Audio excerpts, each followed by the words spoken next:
เนาะให้สร้างกอบล็อก15แล้วก็บล็อก7หั่นน่ะ2ก้อนนี่ย้อนว่าเนาะอยากให้มันเต็มเสาเนาะแล้วเวลาบุกมันก็จะเป็นฝาเดียวกันก็เลยว่าให้กับเจ้ากอ2ก้อนนี่เนาะเพื่อให้มันเต็มเสาทำอิฐสร้างกะเฮ็ดแต่ก็แต่ก้อนเดียวนี่แหละให้แล้วบอกคนว่าบ่ได้มันต้องเต็มเสาก็เลยว่าเพิ่นก็เลยขอให้เนาะก็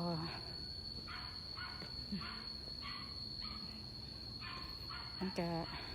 แน่นหนาดีอยู่วันนี้นะแล้วก็คุมก็เนื่องจากเขาจ้างรถมาคุดเนาะคุมก็เลยเลิกนะเลิกได้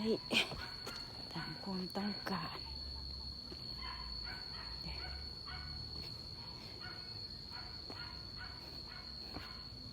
เบิ่งดูเบิ่งเขาเจ้าเฮ็ดให้ค่อยนะแต่อีกตนมาต้องเอามาเรียนใส่แบบซีซื่อๆนะเสี่ยวปูนเอาอย่างใส่ให้กระโบเฮ็ดต้องเอามาเรียนใส่